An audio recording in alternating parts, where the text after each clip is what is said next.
नमस्कार, मैं Suchitra Chaudhary, associate professor, department of chemistry, government college Ajmer.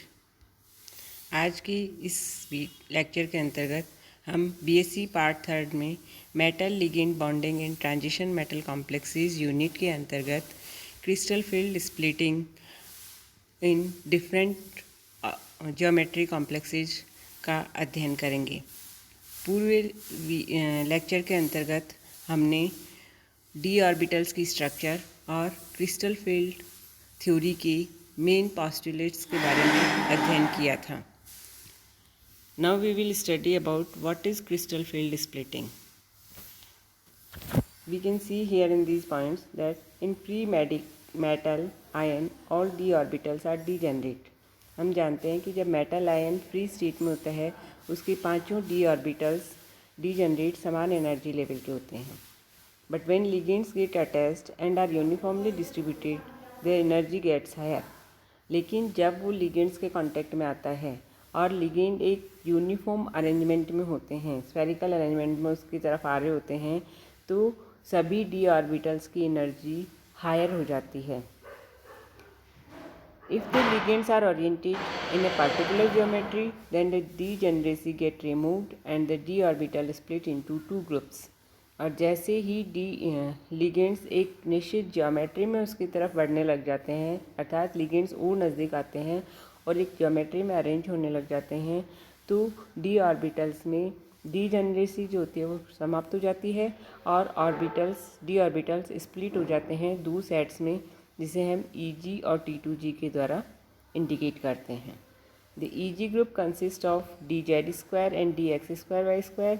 These have electrons on the x, y, z axis. हम previous lecture में इस चीज़ को पढ़ चुके हैं कि जो dz² और dx²y² ऑर्बिटल्स होते हैं उनमें इलेक्ट्रॉन्स x, y और z एक्सिस के ऊपर स्थित होते हैं और इन्हें हम Eg group of D orbitals के नाम से जानते हैं। While the T2G has dxy, dyz and dzx having electrons in between the x, y, yz and zx axis, these are known as non-axial set of d orbitals। जो T2G orbitals में remaining D orbitals हैं dxy, dyz and dzx, इनको हम T2G के अंदर समझते हैं और इनमें जो लॉब्स होती हैं डी ऑर्बिटल्स की वो एक्स और वाई एक्सिस के बीच में स्थित होती हैं, या हम कह सकते हैं कि इलेक्ट्रॉन्स जो होते हैं वो एक्स, वाई और जेड एक्सिस के बीच में स्थित होते हैं। The energy of these two groups Eg and T2G depends on their orientation in geometry. जी, उनका जो एनर्जी है कि Eg हायर एनर्जी लेवल पे होंगे या T2G हायर एनर्जी लेवल पे होते हैं, ये डिफरेंट ज्योमेट्री में डिफरेंट होता है और वो उनकी ज्योमेट्री पर डिपेंड करते हैं। First of all we will discuss about the octahedral geometry. तो we can see here orientation of 6 ligand around central metal ion in octahedral complexes.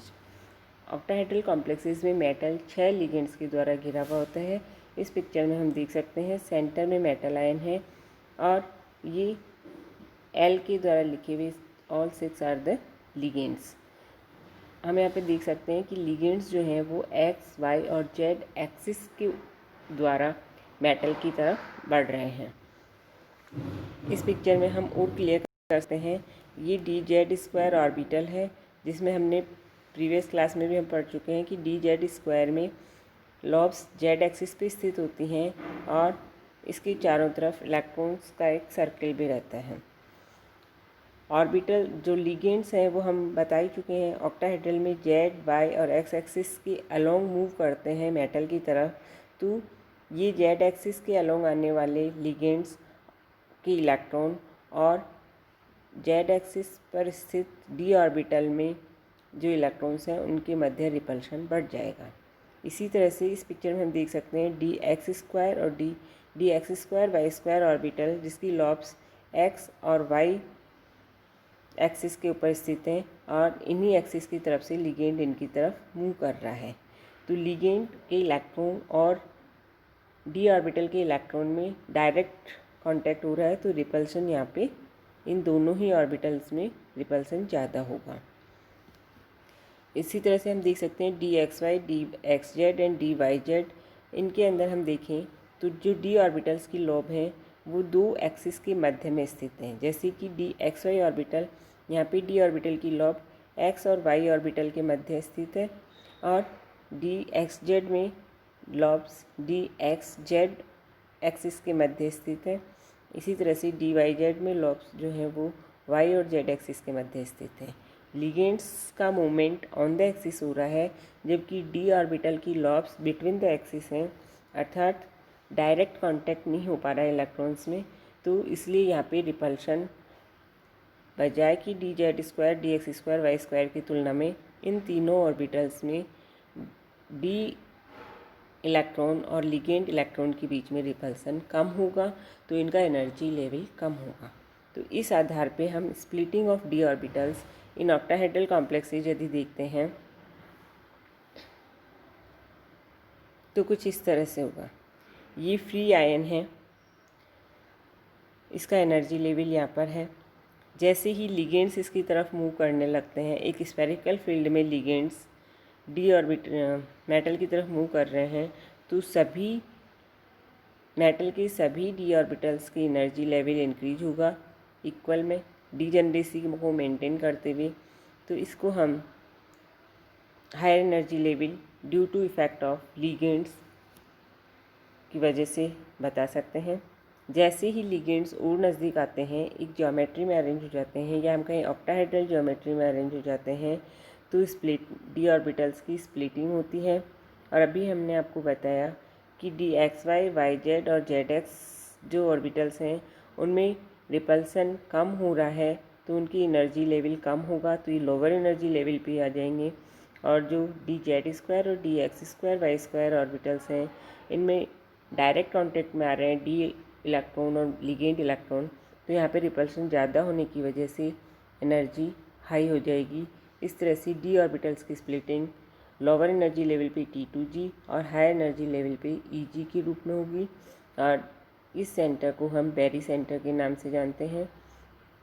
ये जो एनर्जी डिफरेंस है due to splitting between d orbitals, जो energy difference आता है इसको हम delta O या 10dq के द्वारा लिखते हैं। Delta O means O representing for octahedral geometry. Barycentre से ऊपर दो ऑर्बिटल्स जा रहे हैं, तो इनका जो एनर्जी, जितनी एनर्जी इनको चाहिए, ये एनर्जी लेकर के ऊपर जा रहे हैं, तो यहाँ पे एक पॉजिटिव एनर्जी होगी। और दो ऑर्बिटल्स हैं, टोटल 6 ऑर्बिटल हैं, तो हम इसको 3/2 के द्वारा लिखेंगे। 6dq dq के रेफरेंस में लिखें तो। और जो नीचे 3 ऑर्बिटल्स आ रहे हैं, इनकी एनर्जी निकलेगी यहाँ पे एनर्जी, तो इसको हम नेगेटिव साइन के द्वारा रखते हैं, तो -2/5 डेल O लिखते हैं। अर्थात टोटल एनर्जी चेंज, इस तरह से ऑर्बिटल्स की स्प्लिटिंग के बाद में एनर्जी डिस्ट्रीब्यूशन होता है कि टोटल एनर्जी चेंज 0 होगा।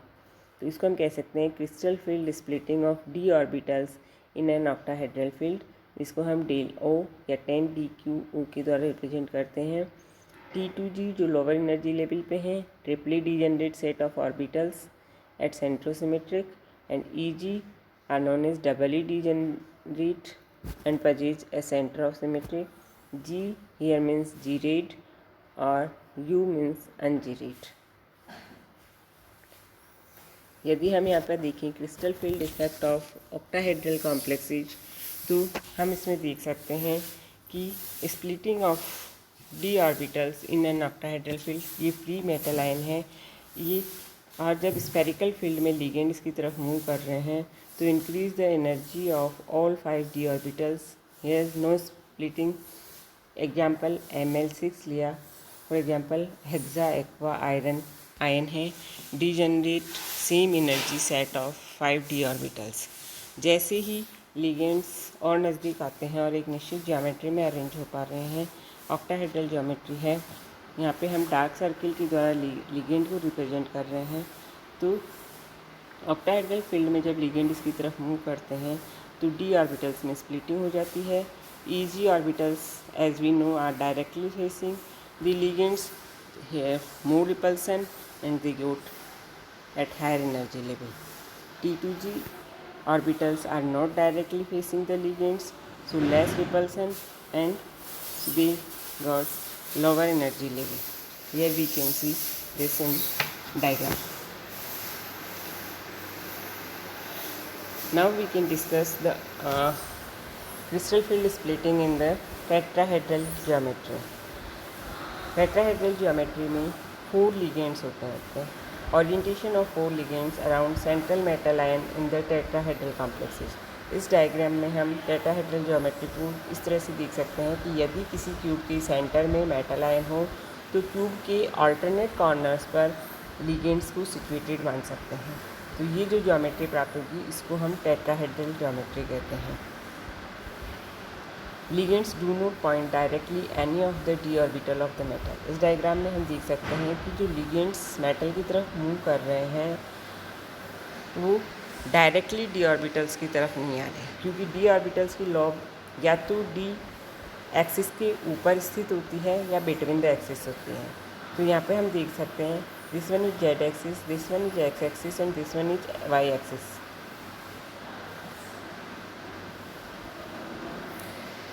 तो हम यहाँ पे देख रहे हैं कि कोई भी लिगेंड, रेड एरोज लिगेंड की डायरेक्शन को मूव इंडिकेट कर रही है. तो कोई भी लिगेंड किसी भी एक्सिस पे स्थित नहीं है. दैट मीन्स डायरेक्टली वो ईजी ऑर्बिटल्स के कांटेक्ट में नहीं आ रहा है.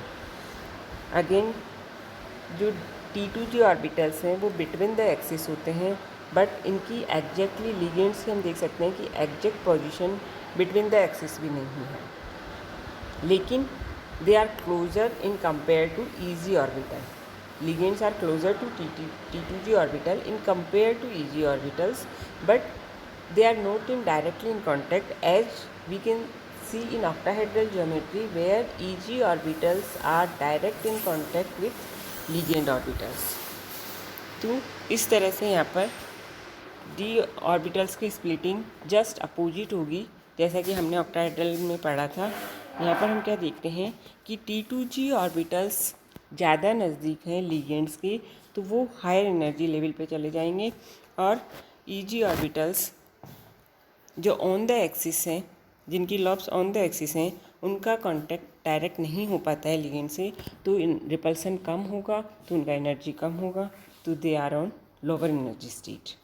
तो again we can see at free metal ion all the d orbitals are of equal energy, so we can say degenerate set of 5 d orbitals of central metal ion. When the ligands move towards the metal in an spherical shape, अर्थात वहाँ पे कोई geometry नहीं है, जब वो उसकी तरफ मूव कर रहे हैं तो सभी डी ऑर्बिटल्स की एनर्जी राइज होगी, बट दे विल डिजनरेट. तो hypothetical degenerate set of 5 D orbitals of central metal ion, जब वो लिगेंड्स और नज़दीक आके एक निश्चित ज्योमेट्री में उसकी तरफ आने लग जाते हैं, अर्थात हम यहाँ पे पढ़ रहे हैं टेट्राहेड्रल ज्योमेट्री में उसकी तरफ मूव कर रहे हैं, तो डी ऑर्बिटल्स की splitting just opposite of the octahedral geometry की स्प्लिटिंग होगी, उसकी बिल्कुल अपोजिट, क्योंकि जो लिगेंड्स का डायरेक्शन है टूवर्ड्स मेटल वो यहाँ पे डिफरेंट है. तो it depends on the direction of ligand movement towards the metal ion. तो इस तरह से हम कह सकते हैं कि टेट्राहेड्रल ज्योमेट्री में splitting T2G higher energy level पे और EG orbital lower energy level पे होते हैं. यहाँ पे सेंटर ऑफ सिमेट्री नहीं पाई जाती है, इसलिए हम उनके साथ में सब्सक्रिप्शन के रूप में G नहीं लगाते हैं. तो ये बात आपको विशेष रूप से ध्यान रखनी है कि जब टेट्राहेड्रल स्प्लिटिंग बताते हैं तो डी ऑर्बिटल्स की स्प्लिटिंग हम बताएंगे T2 एंड E, और ऑक्टाहेड्रल ज्योमेट्री में हम स्प्लिटिंग बताते हैं EG एंड T2G, बिकॉज वहाँ पे सेंटर ऑफ सिमेट्री है उसमें, और जो ज्योमेट्री है उसमें सेंटर ऑफ सिमेट्री है, तो इसलिए हम उसमें सब्सक्रिप्शन के रूप में G का यूज करते हैं. टेट्राहेड्रल ज्योमेट्री में सेंटर ऑफ सिमेट्री नहीं है, इसलिए हम स्प्लिटिंग के परिणाम स्वरूप प्राप्त होने वाले ऑर्बिटल्स को T2 और E के द्वारा रिप्रेजेंट करते हैं. जो क्रिस्टल फील्ड स्प्लिटिंग एनर्जी है उसको हम डेल T के द्वारा लिखेंगे. T again is the symbol of geometry here, tetrahedral geometry.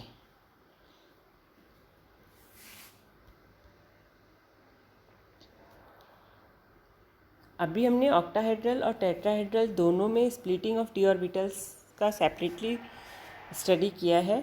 अब हम कंपैरेटिवली दोनों को देख सकते हैं. इस डायग्राम से हम देख सकते हैं कि डी ऑर्बिटल्स, ये डी ऑर्बिटल्स हैं जब स्फेरिकल फील्ड में लिगेंड्स उसकी तरफ मूव कर रहे हैं और डी ऑर्बिटल्स की एनर्जी इंक्रीज हो गई है but they are in degenerate form. तो ये कंडीशन स्फेरिकल फील्ड में डी ऑर्बिटल्स की एनर्जी कुछ इस लेवल पे होगी। जैसे ही लिगेंड्स एक निश्चित ज्योमेट्री में उसकी तरफ बढ़ने लगते हैं, यदि ऑक्टाहेड्रल ज्योमेट्री में बढ़ेंगे तो हम देखते हैं स्प्लिटिंग कुछ इस तरह से होती है। लोअर एनर्जी लेवल पे T2G, हायर एनर्जी लेवल पे EG, और energy difference is very much. But in tetrahedral geometry we can see जब लिगेंड्स टेट्राहेड्रली मेटल की तरफ मूव करते हैं तो metal D orbitals will split in E and T2, E at lower energy level and T2 at higher energy level as we discussed earlier slides। और energy difference जो del T है वो हम देख सकते हैं कि is much lesser than del O, अर्थात स्प्लिटिंग एनर्जी टेट्राहेड्रल ज्योमेट्री जब हमें मिलती है तो डेल टी का जो मान होता है स्प्लिटिंग एनर्जी का मान ऑक्टाहेड्रल ज्योमेट्री की स्प्लिटिंग एनर्जी के मान से बहुत कम होता है। यहाँ पे हम देख सकते हैं कि हाई एनर्जी लेवल पे दो ऑर्बिटल्स थे तो उनकी एनर्जी 0.6 डेल ओ के द्वारा इंक्रीज होती है पर ऑर्बिटल की, पर डी ऑर्बिटल, और नीचे 3 T2G ऑर्बिटल्स हैं तो पर ऑर्बिटल की एनर्जी जो डिक्रीज होती है वो 0.4 डेल ओ के द्वारा होती है। यहाँ पे जस्ट अपोजिट है, ऊपर की तरफ T2 ऑर्बिटल्स हैं हाई एनर्जी लेवल पे तो उनकी इंक्रीज होगी पर T2 ऑर्बिटल 0.4 डेल टी के द्वारा इंक्रीज होगी, और लोअर एनर्जी लेवल पे ई ऑर्बिटल्स हैं जो कि 2 हैं संख्या में तो हम उसको कहते हैं -3/5 के द्वारा, और ये 0.6 डेल टी के द्वारा हम इसको जानते हैं। तो why the del T is less than del O, ये एक इम्पोर्टेंट क्वेश्चन बन जाता है कि टेट्राहेड्रल ज्योमेट्री में क्रिस्टल फील्ड स्प्लिटिंग एनर्जी का मान ऑक्टाहेड्रल की तुलना में कम क्यों होता है। तो इसको हम यहाँ पे देख सकते हैं, इसके दो रीजन्स हैं। The crystal field splitting in tetrahedral field is intrinsically smaller than in the octahedral field. Why? Here two reasons are given for। Tetrahedral geometry में हम देखते हैं कि 4 लिगेंड्स उसकी तरफ मेटल की तरफ मूव करते हैं, जबकि ऑक्टाहेड्रल ज्योमेट्री में 6 लिगेंड्स मेटल आयन की तरफ मूव कर रहे हैं। तो फर्स्ट पॉइंट है 4 ligands in the tetrahedral complex and hence the ligand field is रफली 2/3 ऑफ द ऑक्टाहेड्रल फील्ड। तो जो लिगेंड फील्ड इफेक्ट आएगा वो 2/3 ही आएगा, क्योंकि वहाँ पे हम देख रहे थे 4 लिगेंड्स हैं और ऑक्टाहेड्रल में 6 लिगेंड्स हैं। तो 4/6 और इसको सिंपलर फॉर्म में हम लिखें तो 2/3, तो del T is 2/3 of del O. Second, the direction of ligand approach in tetrahedral complex does not coincide with the d orbitals. This reduces the field by a factor of 2/3. Second factor हमने देखा था कि D octahedral में on the axis ligands का movement हो रहा है तो वो डायरेक्टली ई ऑर्बिटल्स को रिपेल कर रहे हैं, वहाँ डायरेक्टली ई ऑर्बिटल्स के कांटेक्ट में आ रहे हैं तो उनमें रिपल्सन ज़्यादा हो रहा है। रिपल्सन ज़्यादा हो रहा है तो बहुत ज़्यादा एनर्जी लेवल पे ऊपर चले जाएंगे, तो एनर्जी डिफरेंस T2 और E के बीच में बढ़ जाएगा। जबकि टेट्राहेड्रल ज्योमेट्री में हम देख रहे थे कि लिगेंड्स का मूवमेंट ना तो ई ऑर्बिटल के डायरेक्ट कांटेक्ट में है और ना ही T2 के भी डायरेक्ट कांटेक्ट में नहीं है, but near than the EG orbitals हम कह सकते हैं। तो इस तरह से तो उनका जो मूवमेंट की डायरेक्शन है उसकी वजह से भी जो इफेक्ट यहाँ पे आता है वो reduce the field by a factor of 2/3 and therefore del T is रफली 2/3 into 2/3 equal to 4/9 of del O.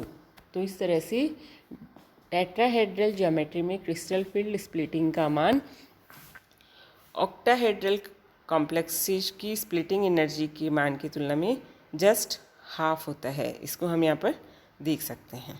तो इस तरह से आज हमने ऑक्टाहेड्रल और टेट्राहेड्रल ज्योमेट्री के लिए स्प्लिटिंग किस तरह से होती है, T2 EG ऑर्बिटल्स कौन हाई एनर्जी लेवल पे जाएगा, कौन लोअर एनर्जी लेवल पे जाएगा, स्प्लिटिंग जो क्रिस्टल फील्ड स्प्लिटिंग एनर्जी है उसकी वैल्यूज़ में क्या चेंज होता है दोनों ज्योमेट्री में, इस सब के बारे में अध्ययन करा।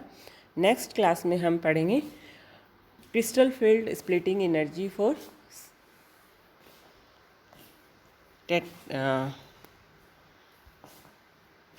For square planar field. तो इस तरह से आज का चैप्टर हम यहीं पर ख़त्म करते हैं। Thank you.